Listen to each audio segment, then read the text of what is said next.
Hello बच्चों, so this is problem solving session for JEE advance 2022। और आज जो मैंने यहाँ पे टॉपिक कंसीडर कर रखा है वो है कॉम्प्लेक्स नंबर। तो यहाँ पे हम कॉम्प्लेक्स नंबर के, जैसा कि आपने वीडियो के थंबनेल में देख लिया होगा, कुछ अच्छे प्रॉब्लम्स करने वाले हैं और मेरा मोटिव होगा उनके थ्रू मैं आपको कुछ कंसेप्ट सिखाऊं। ठीक है, तो अगर आपने इस चैनल को सब्सक्राइब नहीं किया तो फटाफट सब्सक्राइब करें।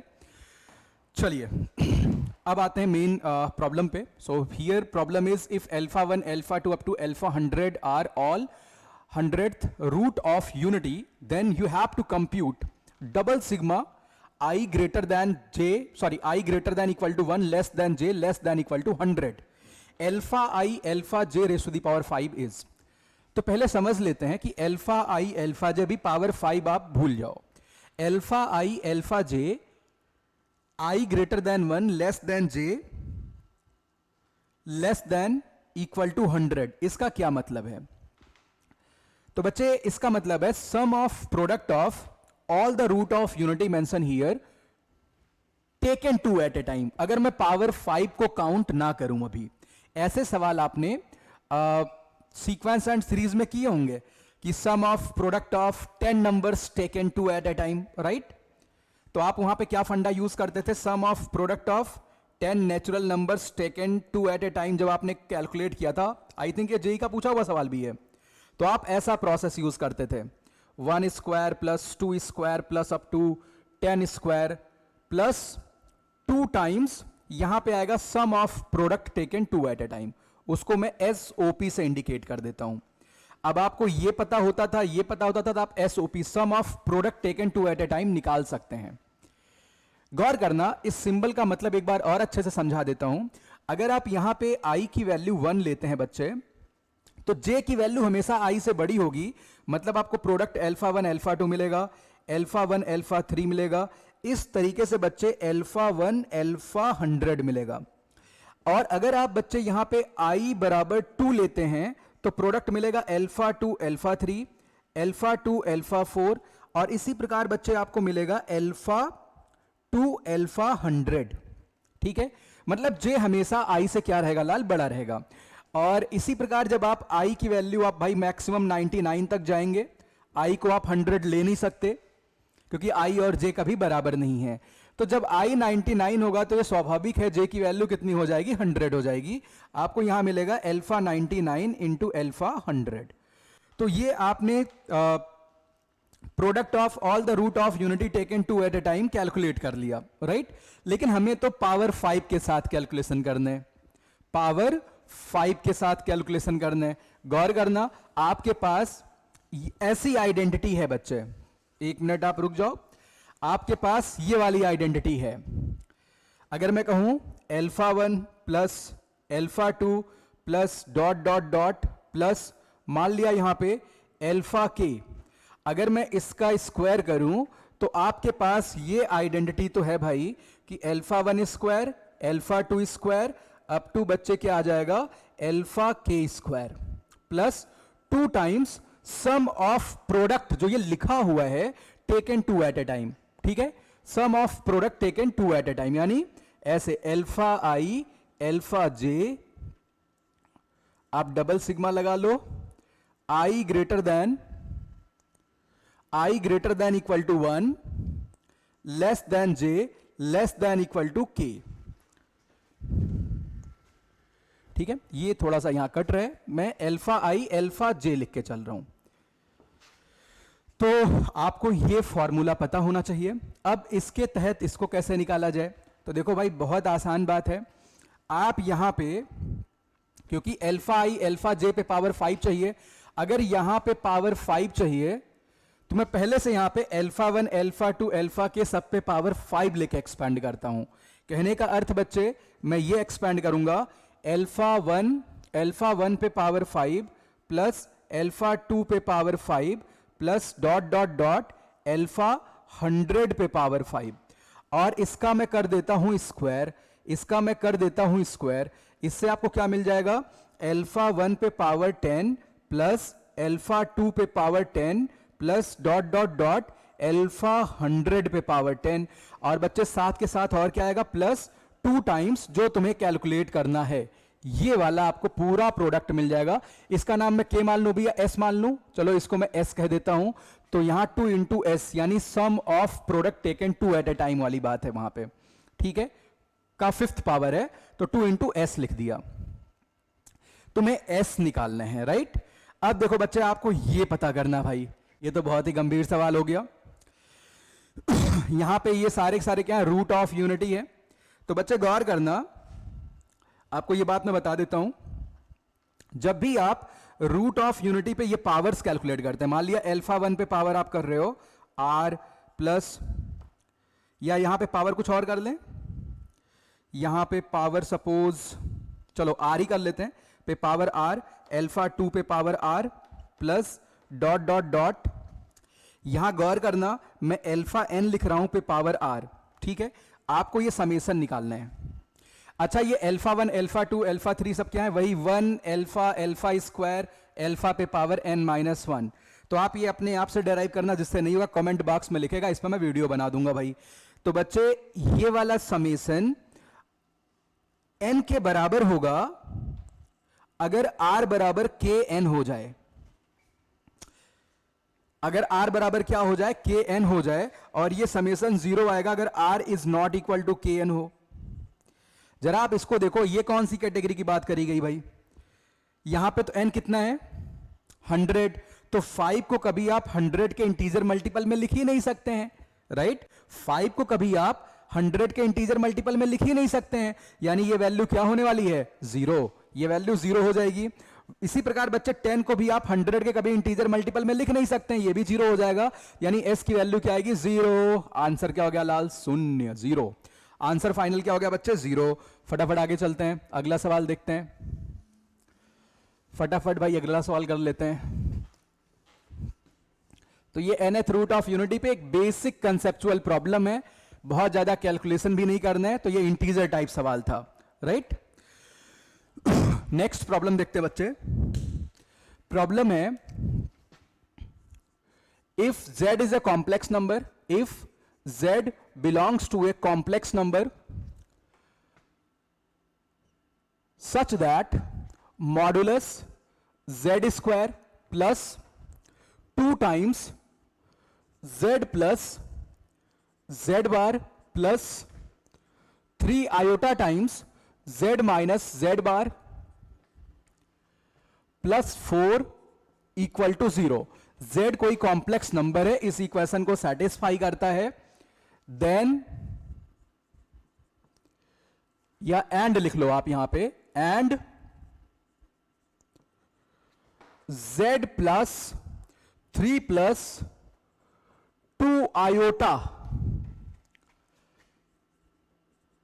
Lies on modulus, again integer type problem है, a प्लस बी आयोटा बराबर c।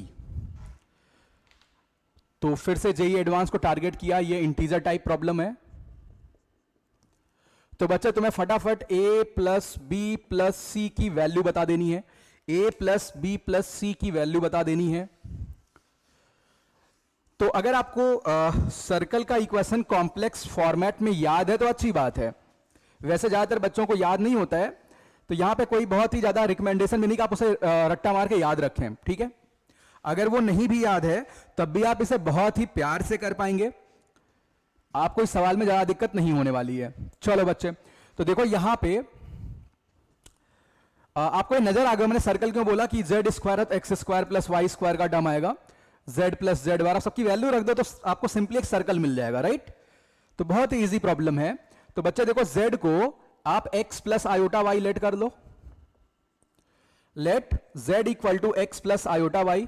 So from here you can write z plus Z bar, z plus Z bar ये बच्चे 2x होगा, z माइनस जेड बार ये 2y होगा, modulus z square, इसकी value x square plus Y square आएगी। सारी value लाल आप यहां पे रख दीजिए, तो X square plus Y square plus 2 times 2x यानी 4x हो जाएगा, राइट। सो प्लस 4x, यहां पे क्या आएगा, ये थोड़ा गलत लिखा हुआ है, 2 आयोटा y आ जाएगा, just wait for few minutes. अपना मैं ठीक है भाई, वाइज तो आ रही है, यस। तो बच्चे X square plus Y square plus 4x, Z minus Z bar कितना होगा 2y आयोटा, आप वहां पुट कर दो। तो -6y प्लस 4 इक्वल टू 0। तो बच्चे यहां पे आप परफेक्ट स्क्वायर वगैरह बनाइए। तो x प्लस 2 का whole square plus y minus 3 का होल स्क्वायर इक्वल टू 3 का स्क्वायर।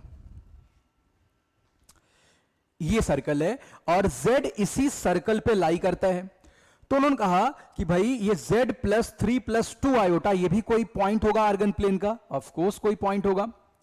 ये z कौन सा है, ये वाला z है जो इस पे लाई करता है। तो लाइज ऑन, इन्होंने एक सर्कल लिख दिया, इसका मतलब भाई इसका भी लोकस क्या आएगा, सर्कल आएगा। आपको इसका लोकस निकालना है। तो a प्लस बी प्लस सी की वैल्यू पूछ रखी है।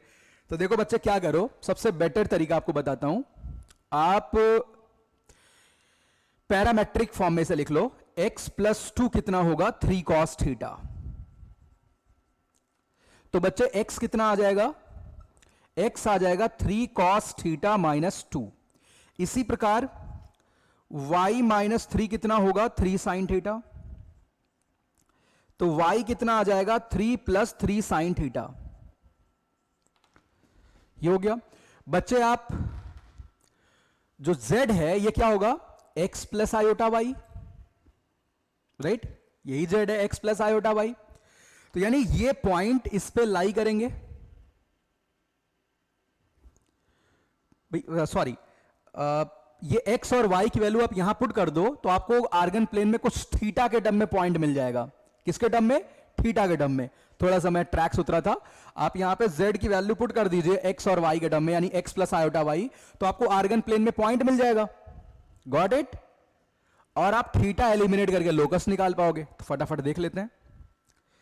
तो यानी भाई अगर x प्लस आयोटा y यहां रखा जाए तो देखो बच्चे क्या बनने वाला है, ये इसको रब कर देता हूं, थोड़ी सी जगह कम है। चलो, तो भाई यहां पे x यानी 3 cos theta minus 2 plus iota 3 plus 3 sine theta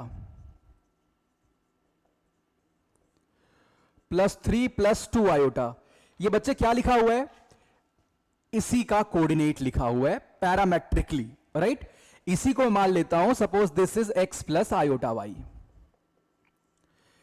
ये नया x y कुछ है, कैपिटल X मान लेते हैं क्योंकि पहले आपने z को x प्लस आयोटा y माना था।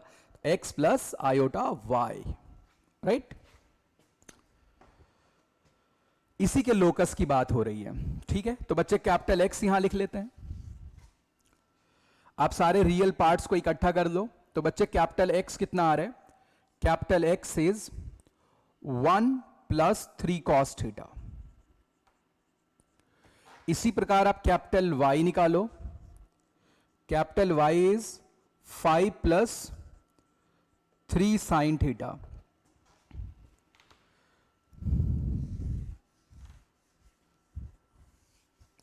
यानी यहां पे आएगा कैपिटल X माइनस 1 का square plus capital Y minus 5 का square equal to 9 cos square theta plus 9 sine square theta, यानी इक्वल टू 9 आ गया। ठीक है बच्चे, इस तरीके से आ गया। यानी this is a circle with centre at 1,5 and radius is 3। With centre at 1,5 and radius is 3। भाई पूरी कहानी आप देख लो अच्छे से। तो यानी बच्चे क्या बनेगा अपने पास, z माइनस 1 प्लस, इसको कॉम्प्लेक्स फॉर्म में मैं लिखने जा रहा हूं, इस पूरे का मॉड्यूलस बराबर 3। तो a प्लस बी प्लस सी पूछा हुआ है, तो बच्चे आप सब कुछ पुट कर दो यहां पे, यानी -1 -5 प्लस 3, तो वैल्यू कितनी आएगी -3। तो इस सवाल का आंसर कितना हो गया, -3। तो यानी इसको हमने किस फॉर्मेट में कन्वर्ट कर लिया, पहले लाइक एक्स वाई में सर्कल का इक्वेशन लिख लिया, जो कि लिखना बहुत आसान है। बाद में मैंने इसको कॉम्प्लेक्स फॉर्म में कन्वर्ट कर दिया। ठीक है, चलिए नेक्स्ट प्रॉब्लम देखते हैं।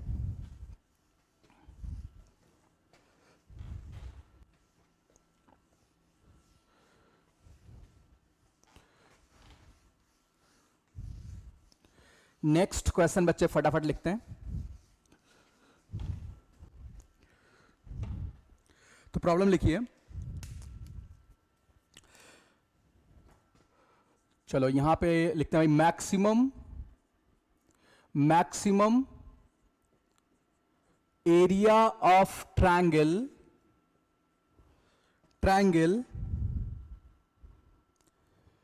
with vertices z,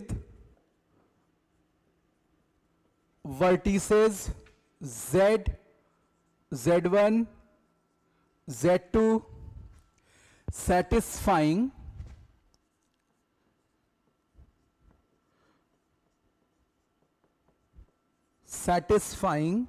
modulus z minus z2 बराबर मॉडुलस z माइनस z1। ये बात लिखी हुई है, and modulus z minus z1 plus z2 divided by 2 is less than equal to r। एक और बात बच्चे दी गई है, r is greater than modulus z1 minus z2। भाई कुछ लोग अब गिव अप करना शुरू कर देंगे, थोड़ी सी ज्योमेट्री आ गई सवाल में। तो भाई इन साथियों के लिए ये बहुत बड़ा एक मतलब लाइक थप्पड़ होने वाला है, जो पहले से ये मना रहे थे। वैसे ये 2023 में जो बच्चे पेपर देंगे उनके लिए एसओटी गायब हो गया है। आपको ज्योमेट्री के फैक्ट्स तो आने चाहिए। अगर आपने 10th तक ज्योमेट्री ठीक तरीके से पढ़ रखी तो मामला सही है, नहीं पढ़ा है तो आप एसओटी के बहाने कम से कम थोड़ी बहुत ज्योमेट्री तो सीख लेते हैं। तो कई जगहों पे भाई इन सब चीज़ों का यूज आता है, ठीक है। तो उनको पता है आईआईटी वालों को मैंने एसओटी हटाया, बट वो हटेगा नहीं, वो इनडायरेक्टली प्रेजेंट है, ठीक है। तो बच्चे आर जो भी है मॉडुलस z1 माइनस z2 से बड़ा है, तो जो मैक्सिमम एरिया ऑफ ट्रायंगल जिसके वर्टिसेस z, z1, z2 हैं is maximum area of triangle is, तो पहला ऑप्शन लिख लेते हैं, half modulus z1 minus z2 का होल स्क्वायर। दूसरा half modulus z1 minus z2 into R. तीसरा half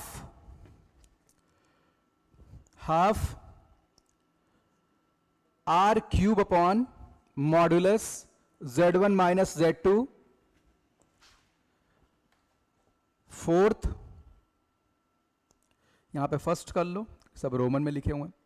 fourth modulus z1 minus z2 r divided by 3।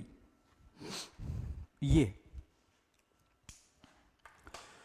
तो बच्चे सबसे पहले maximum area of triangle with vertices ऐसा लिखा गया है। सबसे पहले इसको पहचानते हैं, व्हाट इज दिस।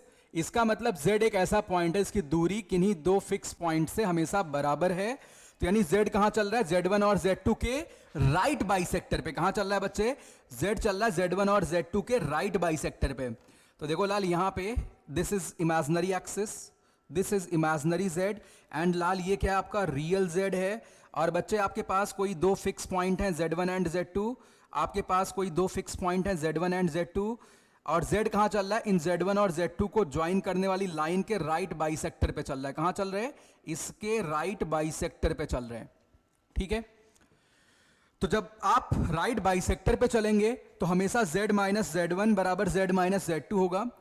और एक कंडीशन दे रखी, z minus z1 plus z2 by 2 का modulus is less than equal to r। भाई ये खतरनाक बात लिख दी इन्होंने, इसका इस सवाल में काफी यूज आने वाला है। यानी बच्चे एक सर्कल बनाना, इसका सेंटर क्या हो, z1 प्लस z2 बाई 2, यानी ये मिडिल पॉइंट जो भी राइट बाइसेक्टर है, तो यही पॉइंट क्या होगा, z1 प्लस z2 बाई 2 होने वाला है। और यहां से मैं बनाता हूं एक सर्कल। अच्छा, r की वैल्यू z1 माइनस z2 के मॉडुलस से बड़ी है, इस लेंथ से बड़े रेडियस का सर्कल बनाना है। यानी भाई सर्कल कुछ दूर से ऐसे चलेगा, गजब ही सवाल है, ऐसे कुछ ऐसा कुछ सर्कल चलेगा भाई, ठीक। अब देखो, अच्छा z किस पे चल रहे हैं, क्योंकि r इससे बड़ा है ना, तो मैंने कुछ बड़े रेडियस का सर्कल बना दिया है। तो बच्चे z कभी यहां हो सकता है, यहां होगा तो इसको ज्वाइन किया, ये z है। तो एरिया ऑफ ट्रायंगल की बात हो रही है। अच्छा, ये जो modulus z minus z1 plus z2 by 2 है, less than equal to r है। मतलब z ज्यादा से ज्यादा इसकी पेरीफेरी तक जा सकता है, नीचे भी कहां पेरीफेरी तक जा सकता है, जहां सर्कल से मीट करेगा। क्योंकि z minus z1 plus z2 by 2 का मॉडुलस बच्चे r से छोटा है, यानी ये एक सर्कल है, z इसी सर्कल के इंटीरियर रीजन में चल रहा है, बाउंड्री पे चल सकता है, तो बाउंड्री तक की बात कर रहे हैं, तो z सबसे ज्यादा दूर यहां पे पहुंच सकता है, यानी सबसे बड़ा ट्रायंगल अपने को यही मिलेगा। अच्छा, अब ये लेंथ क्या हो जाएगा बच्चे? ये लेंथ तो भाई रेडियस हो जाएगा ना, ये आप देख पा रहे हैं, ये लेंथ क्या हो जाएगा? ये लेंथ रेडियस हो जाएगा। तो बच्चे अब ट्रायंगल जिसका वर्टेक्स z, z1, z2 मुझे लगता है मैंने प्राप्त कर लिया, इसका एरिया मैक्सिमम होने वाला है। तो बच्चे इसका एरिया क्या होगा? Half base into height. अरे भाई ये तो बहुत छोटा सवाल था, ठीक है, तो दिस इज करेक्ट आंसर। इस सवाल का लाल ये बिल्कुल सही आंसर हो गया, ठीक है। फटाफट इसको आप लोग नोट कर लीजिए भाई,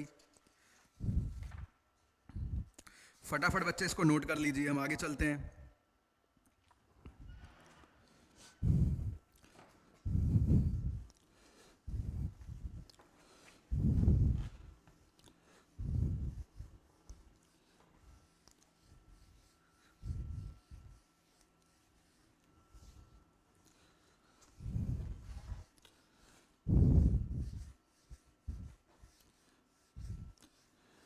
चलो बच्चे नेक्स्ट प्रॉब्लम देखते हैं, अगला सवाल।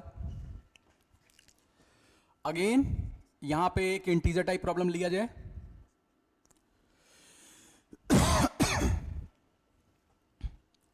पहले यहां आप लिखते हैं let z belongs to a complex number satisfying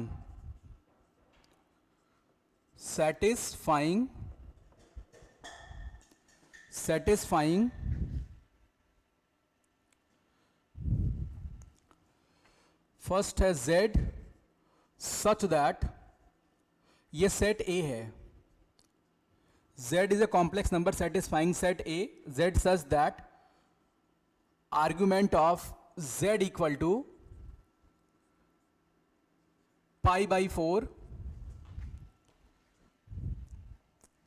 और B सेट दिया हुआ है, B सेट दिया हुआ बच्चे z such that argument of z minus 3 iota, this is equal to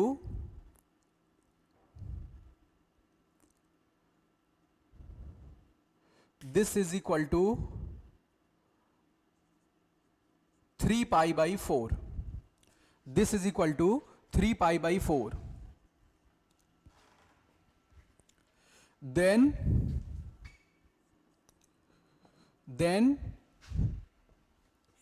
NA intersection B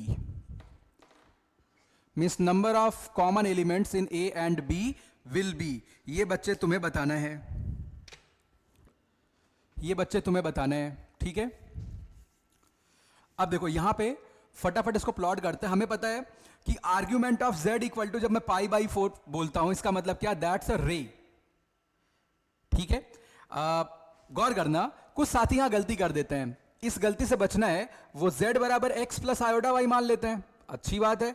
फिर वो लिखते हैं भैया आर्ग्यूमेंट ऑफ z जो होगा वो tan inverse y by x होगा, ये भी सही बात है, तो यहां ये पुट करते हैं, लेकिन यहां पे कुछ कंडीशंस भी आ जाती हैं साथ के साथ, ठीक है। मैं भी आपको इनवर्स ट्रिग्नोमेट्री का डिटेल में नहीं ले जा रहा हूं, बट आप यहां से देखें, वो ये गलती करते हैं, इक्वल टू पाई बाई 4 लिखते हैं, tan पाई बाई 4 1 होता, y बराबर x लिखते हैं, कंप्लीट लाइन। इसमें गलती है, गलती क्या है? आप यहीं पे प्लॉटिंग करो, ऐसे सवाल को आप ग्राफ से ही करो, प्लॉट करके। देखो बच्चे, आर्ग्यूमेंट ऑफ z, मैं आर्गन प्लेन ही बना लेता हूं, दिस इज इमेजिनरी z और लाल ये रियल z है। तो देखो भाई, आर्ग्यूमेंट ऑफ z बराबर पाई बाई 4, मतलब z अपनी यात्रा ओरिजिन से मान लो शुरू करता है, ओरिजिन का तो आर्ग्यूमेंट डिफाइन नहीं होगा, यहां से आपको 45 डिग्री पे चलना है, चलते जाओ, ऐसे बहुत सारे पॉइंट होंगे, यानी कोई कॉम्प्लेक्स नंबर इस पे और क्या आया होगा? 1 प्लस आयोटा, और क्या होगा? 2 प्लस 2 आयोटा, गौर करना, यानी आप इधर ही चल सकते हैं, और आर्ग्यूमेंट का अर्थ हुआ ये वाला एंगल, ये वाला एंगल कितना है? पाई बाई 4। तो यानी पॉइंट आपका 2 प्लस 2 आयोटा हो सकता है, 3 प्लस 3 आयोटा हो सकता है, 4 प्लस 4 आयोटा। अगर आप y बराबर x वाली पूरी लाइन लेते तो ये थर्ड क्वाड्रेंट में दिक्कत हो जाती, थर्ड क्वाड्रेंट जब आप -1 माइनस आयोटा लेंगे उसका argument pi plus pi by 4 हो जाएगा, it's a 5 pi by 4, right.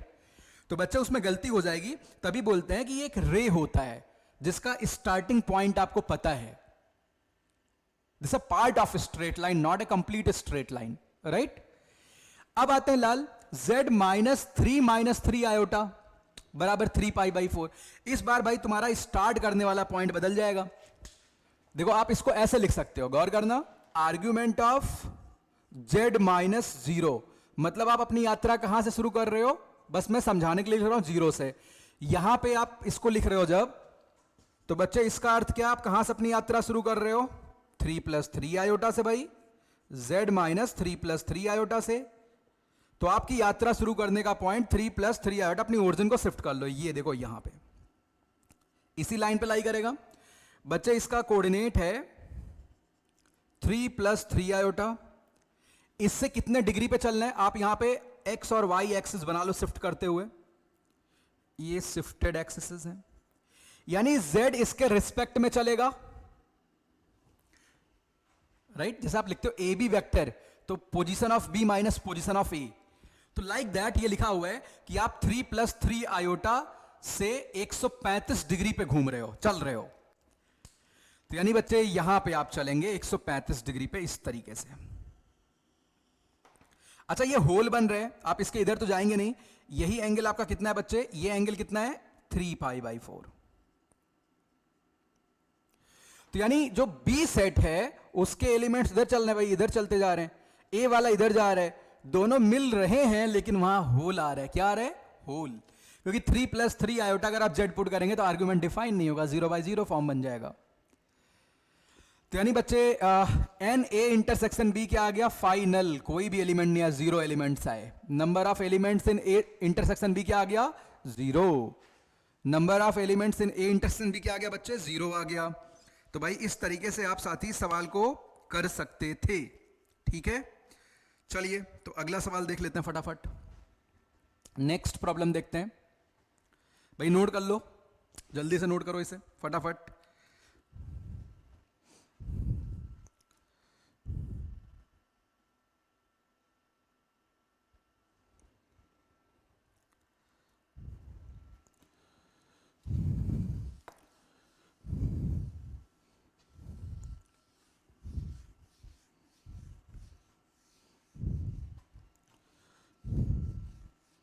चलो भाई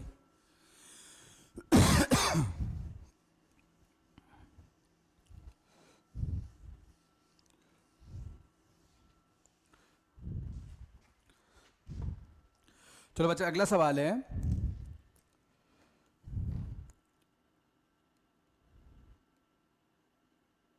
locus of modulus z -2 - iota equal to modulus z sine of modulus pi by 4 minus argument of z। एक बार मैं प्रॉब्लम चेक कर लेता हूं।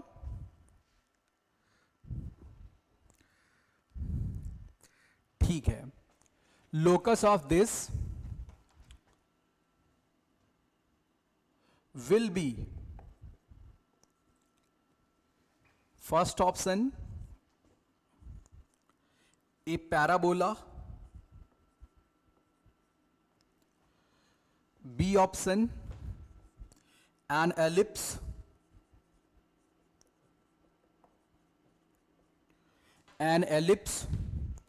C option a hyperbola,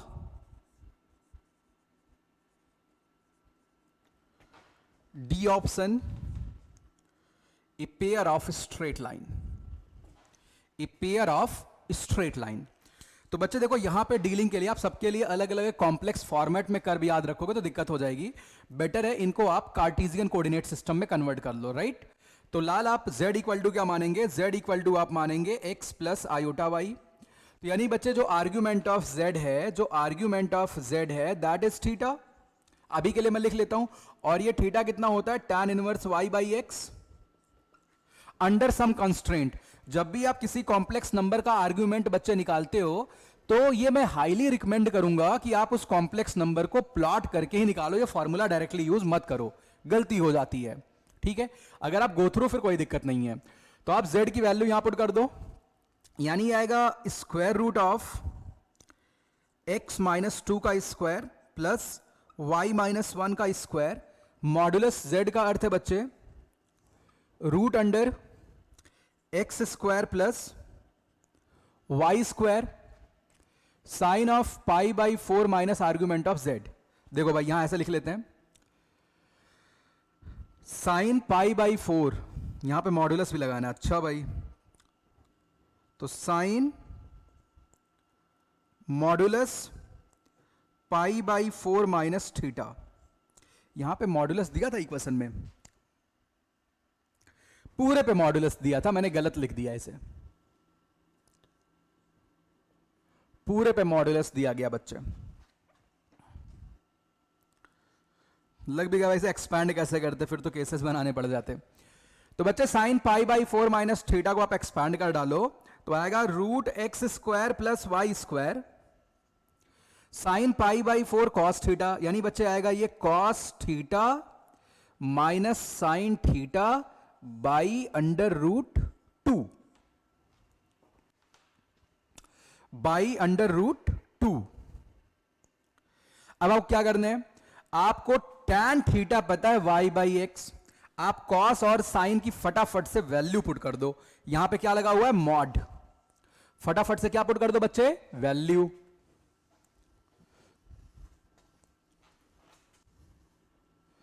चलिए भाई फटाफट वैल्यू पुट कर दो आप।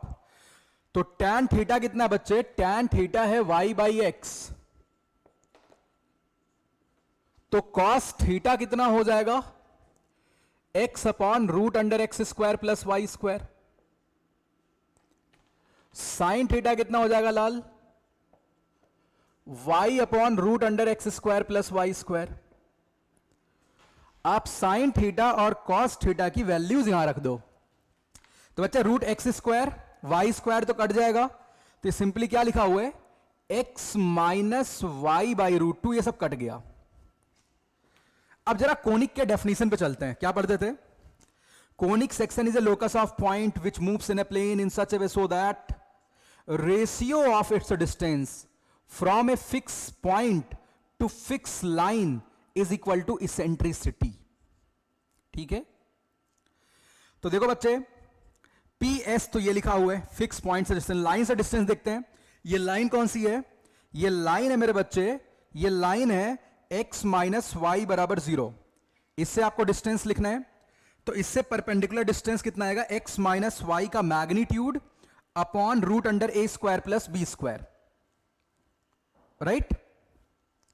गौर करना, ये पी एन डिस्टेंस लिखा हुआ है, यानी पी एस और पी एन बराबर हैं, इसेंट्रिसिटी कितनी है 1, so locus will be parabola, locus will be parabola. अच्छा एक और बात गौर करना, केवल इसेंट्रिसिटी के बेसिस पे कोनिक पे कमेंट कर देना कि भाई इसेंट्रिसिटी 1 है तो पैराबोला होगा, ये गलत स्टेटमेंट है। कभी भी किसी कोनिक का एग्जैक्ट नेचर बताने के लिए आपको एक और बात पता होनी चाहिए, कहीं फोकस डायरेक्ट्रिक्स पे लाई तो नहीं कर रहे। अगर फोकस डायरेक्ट्रिक्स पे लाई कर गया, फॉर एग्जाम्पल जैसे मैं कहूं मेरे पास ये डायरेक्ट्रिक्स है, फोकस 2,1 है, इसेंट्रिसिटी है 10 पे पावर 10, लो भाई एक से बड़ी हाइपरबोला लग रहा है ना। व्हाट इज कोनिक सेक्शन, ये पेयर ऑफ स्ट्रेट लाइन होगा। अगर फोकस डायरेक्ट्रिक्स पे गया, इसेंट्रिसिटी की कुछ भी वैल्यू रखो, लोकस मेरे बच्चे हमेशा पेयर ऑफ स्ट्रेट लाइन होगा, हमेशा पेयर ऑफ स्ट्रेट लाइन होगा। यानी अगर आप उसका डेल्टा निकालेंगे, determinant a h g h b f g f c, तो वो 0 हो जाएगा। ठीक, तो यानी कभी किसी कोनिक का एग्जैक्ट नेचर जो है केवल इसेंट्रिसिटी के दम पे नहीं बताते हैं, you have to also know कि भाई जो फोकस है वो डायरेक्ट्रिक्स के रिस्पेक्ट में कहां लाई करता है। अगर डायरेक्ट्रिक्स पे गया तो हमेशा पेयर ऑफ स्ट्रेट लाइन, बाहर गया डायरेक्ट्रिक्स पे नहीं है तो आप इसेंट्रिसिटी देख के बता सकते हैं। E1 होगा तो पैराबोला, 1 से छोटा होगा तो एलिप्स, 1 से बड़ा होगा तो हाइपरबोला। ठीक है, इसमें इतना ही। Thank you, bye bye.